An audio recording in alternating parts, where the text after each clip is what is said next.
Today news के साथ में मैजिक फुटवेयर, हिडो सफलताको बाटो।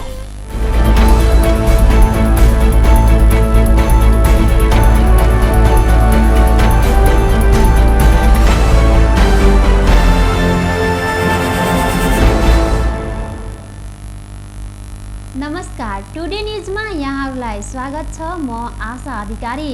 न्यूज सुरु गरौँ वीरगञ्जमा कोरोना संक्रमित महिलाको मृत्यु सम्बन्धी प्रसङ्गबाट।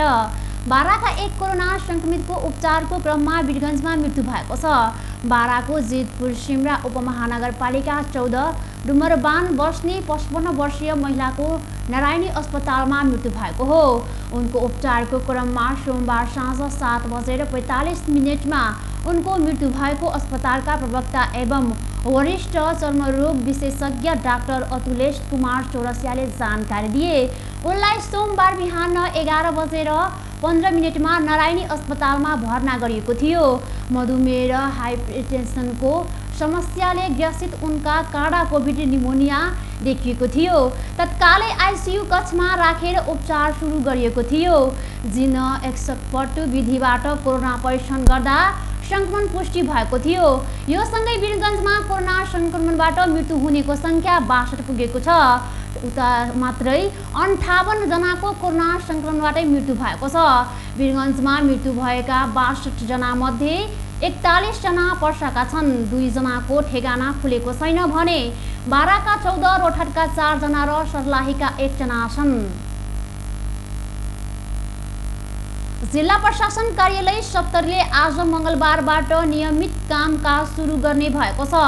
सप्तरीमा निषेध आज्ञा हटाउने निर्णय भएसँगै नागरिकता र नागरिकताको प्रतिलिपि वितरण बाहेकका सबै कामकाज सुरु हुन लागेको कार्यालयका प्रवक्ता आनन्द ठाकुरले जानकारी दिए।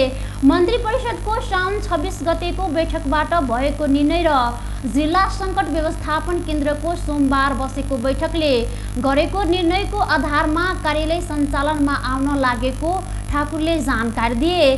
नागरिकता र नागरिकताको प्रतिलिपि बाहेक अन्य सेवा र कार्यहरू स्वास्थ्य सतर्कता एवं मापदण्ड पालना गरी सुचारू गरिने प्रमुख जिल्ला अधिकारी शङ्कर हरि आचार्यले जारी गरेको सूचनामा उल्लेख छ।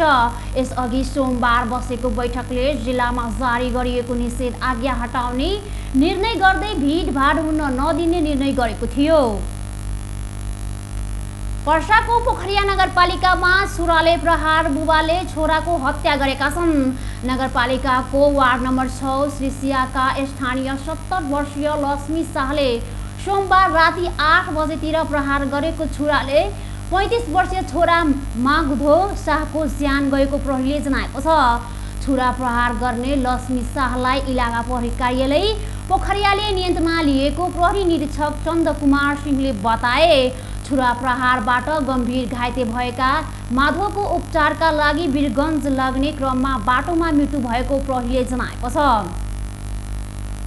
कर्णाली प्रदेशका नागरिक र राष्ट्रिय सेवा कर्मचारीको सामूहिक बीमा कार्यक्रम कालीकोटबाट सुरु गरिएको छ। कर्णाली प्रदेशका मुख्यमन्त्री महेन्द्र बहादुर शाही, आन्तरिक मामिला तथा कानुन मन्त्री नरेश भण्डारी, सामाजिक विकास मन्त्री दल रावल लगायतको उपस्थितिमा कार्यक्रमको सुरु गरिएको हो। कार्यक्रम जिल्ला प्रशासन कार्यालय कालीकोटमा गरिएको हो। मुख्यमन्त्री महेन्द्र बहादुर शाहीले आइतबार कर्णाली प्रदेशमा विपद बीमा सुरु गर्नु भएको हो। मुख्यमन्त्री शाहीले साउन 11 को पहिरोमा 7 आफन्त गुमाएका नरहिननाथ 7 मालटोक बागाका पद्म बहादुर र बुढालाई 2 लाख रुपियाँको सानिक चेक हस्तान्तरण गर्नुभएको थियो। कर्णाली प्रदेश सरकारले विपक्ष परेका सबै नागरिकको घाउमा मलहम लगाउन सामूहिक बीमा कार्यक्रम सुरु गरेको मन्त्री शाहीले बताउनुभयो। कालीकोटका पहिरो पीडितको खातामा रकम पठाएर विपद बीमाको सुरुवात गरिएको प्रमुख जिल्ला अधिकारी चन्द्रप्रसाद गौरले बताउनुभयो। गेरे अनुसार पालिकाबाट नजिकको हकवाला पहिचान गरेर आएका सबै पीडितको खातामा गृह मन्त्रालय मार्फत जाने 2 लाख र कर्णाली प्रदेश सरकारको विपद बीमा बापतको 2 लाख रुपियाँ जम्मा गरिएको छ। यस वर्षको बाढी र पहिरोमा कालीकोटले सबैभन्दा बढी क्षति बेहोरेकोलाई कालीकोटबाट विपद बिमाको सुरुवात गरिएको मन्त्री शाहीले बताउनुभयो। उहाँका अनुसार घर पूर्ण क्षति भएकालाई थप 1 लाख र सम्पत्ति सबै क्षति भएकालाई 3 महिनासम्म खाद्यान्न कर्णाली प्रदेश सरकारले सहयोग गरिनेछ। असायता कालीकोटमा बाढी पहिरोमा परि 44 जनाको ज्यान गएको छ भने 7 जना बेपत्ता भएका छन्। मन्त्री परिषदको बैठकले आगामी असोज 5 गतेदेखि आन्तरिक हवाई उडान सुचारू गर्ने निर्णय गरेको छ। सोमबार साँझ प्रधानमन्त्रीको सरकारी निवास बलुवाटारमा बसेको बैठकले स्वास्थ्य सुरक्षा मापदण्ड पालना गर्दै आन्तरिक उडान सुरु गर्ने निर्णय गरेको हो। यस्तै लामो दूरीको बस सञ्चालन गर्न दिने निर्णय पनि बैठकले गरेको एक मन्त्रीले जानकारी दिए। यातायात व्यवसायीले असोज 1 गतेदेखि लामो दूरीको बस सञ्चालन गर्ने भन्दै सरकारलाई दबाब दिएका थिए। टुडे न्युजमा एकछिन व्यावसायिक विश्राम। यस डायरीमा मेरा सबै मिठा यादहरू छन्। मेरो हातमा यही फेभरेट ब्याट थियो जब मैले पहिलो पटक इन्टरनेसनल सेन्चुरी बनाए। यही बलले मैले फर्स्ट टाइम 5 विकेट्स लिएको थिएँ। ओडिआई स्टेटस पाउँदाको त्यो क्षण अनि मेरो पहिलो man of the match award पनि। मैले हासिल गरेको अचिभमेन्ट्समा मेरो मेहनत, सङ्घर्ष अनि मलाई साथ दिने मेरा फेभरेट चिजहरू छन्। सफलताको बाटो हिँड्ने ती सबैलाई म्याजिकको सल्युट। म्याजिक फुटवेयर, हिँडौँ सफलताको बाटो। ए त्यो रातो वाला हैन, हरियो वाला, हरियो वाला। ए सानो वाला हैन के, ठुलो वाला गाडीमा ठुलो वाला। नमस्कार साउजी। नमस्कार। बसौँ न बसौँ। अनि उहाँ चाहिँ मास्टर वाला कि इन्जिनियर वाला? यो कान्छो इन्जिनियर। ए कान्छो इन्जिनियर वाला। अनि किन आउनु भयो होला? सिमेन्ट चाहियो, त्यही भएर आइयो। ए ए ए कुन सिमेन्ट? राष्ट्रिय वाला कि अन्तर्राष्ट्रिय वाला? अखण्ड वाला कि मेरुदण्ड वाला? शक्ति वाला कि भक्ति वाला? जुनी वाला कि मनी वाला? ए साउजी, नेपाल गुणस्तर प्रथम अवार्डबाट पुरस्कृत असली ओपिसी सिमेन्ट। ए ए नो कम्प्रोमाइज वाला शिवम सिमेन्ट। ठीक रोज्नु भयो। नेपाल गुणस्तर प्रथम अवार्डबाट पुरस्कृत असली ओपिसी सिमेन्ट शिवम सिमेन्ट। क्वालिटीको मामलामा नो कम्प्रोमाइज। के पिउँ कि कुन चाहिँ वाला? जीवनको हरेक मोडमा छ टिभीएस स्ट्राइकरले दिन्छ सुपर कम्फर्टको आवाज। सुपर भन्दा एक्स्ट्रा सुपर। टिभीएस स्ट्राइकरले दिन्छ 65 किलोमिटर भन्दा बढी सुपर माइलेज। हरेक दिन यात्रा गर्छु म भरोसा लिएर। टिभीएस स्ट्राइकरको सुपर स्टाइलले सारा संसारको आँखा हुन्छ म माथि नै। टिभीएस स्ट्राइकर 125 सीसी, सुपर भन्दा एक्स्ट्रा सुपर। पैसा कार्ड, पैसा कार्ड, पैसा कार्ड। आइएमई काउन्टर गेलै पैसा कार्ड लेलकै। पैसा राईका ब्याज कमाई पैसा कार्ड। एने ओनी देखली सब कुछ किन मिलल। सब दोकान में चलत अब पैसा कार्ड। नया चलन आइल, चुली तुरली चलल। अपन जनकपुर में चलते पैसा कार्ड। अपन जनकपुर कैशलेस जनकपुर। आइए नजीक के आईएमई काउंटर से पैसा काट लिया आ कोनो दुकान में काट लक पैसा तिरु आ ब्याज से हो कमाऊ। छुली तिरली चलल। कोका कोला आज दिउँसो झप झप हुँदा केटीहरूले दामी सेल्फी खिचेछन्। त्यो मिस भयो। मन पर्ने सिङ्गर बोल्न आएको थियो, त्यो पनि मिस भयो।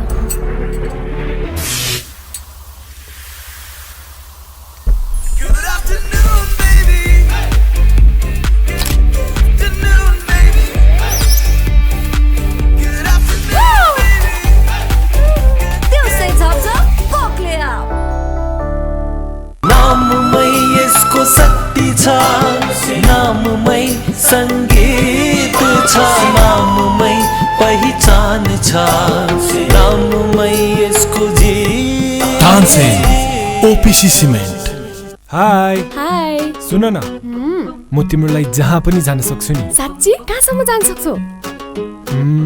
वेट ल हेर यहाँसम्म जान सक्छु। त्यहाँसम्म मात्रै? खै त कहाँसम्म जान सक्छौ? के भयो बाबा, तिम्रो लिमिटलेस माया वाइफाईले लिमिट गरिदियो? एनसेलको वायर फ्री प्लस वार्षिक भुक्तानी गरेमा कर बाहेक मात्र रु 690 मा 60 GB wire free data plus 10 GB SIM data plus 200 minute voice pack र अन्य डिजिटल सेवाहरूको गजबको कम्बो। थप जानकारीको लागि 9008 डायल गर्नुहोस्।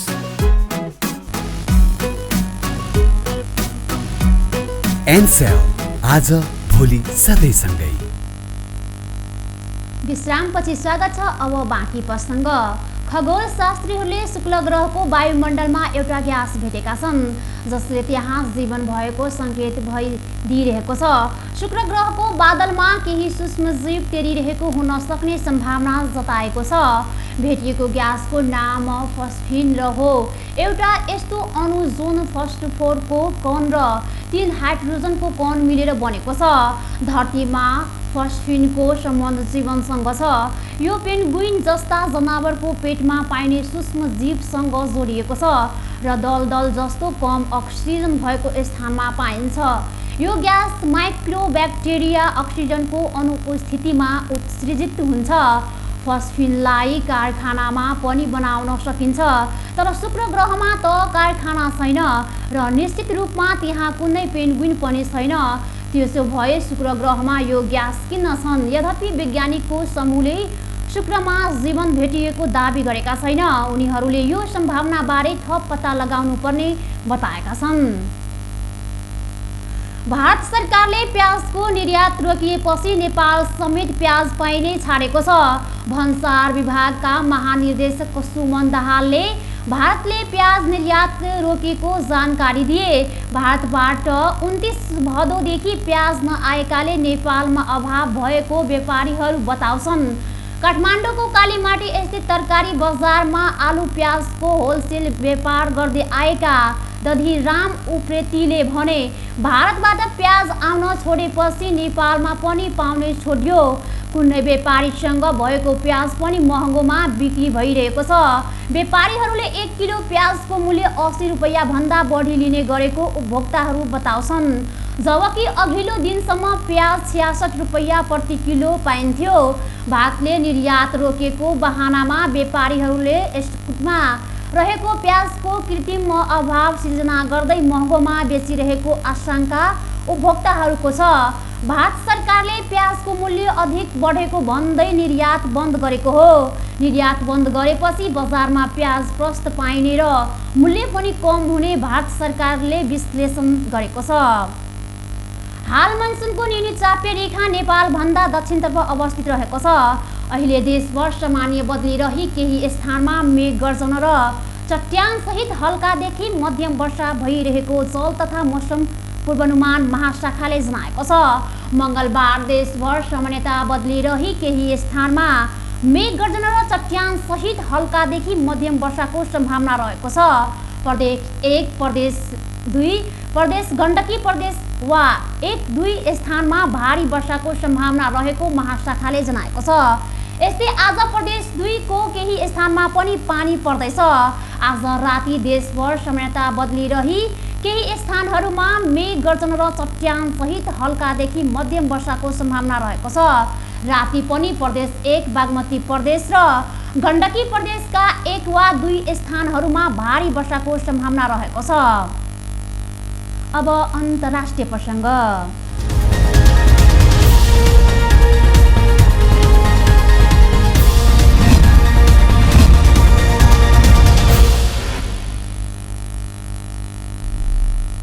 भारतमा पछिल्लो 24 घण्टामा 81,000 भन्दा बढीमा सङ्क्रमण देखिएको छ। दैनिक सङ्क्रमित सङ्ख्यामा वृद्धि हुँदै गएको भारतमा कोरोना भाइरस सङ्क्रमितको सङ्ख्या 49.5 लाख पुगेको छ। मङ्गलबार बिहानसम्म भारतमा 81,911 जनामा सङ्क्रमण पुष्टि भएसँगै सङ्क्रमितको सङ्ख्या 49,26,914 पुगेको छ।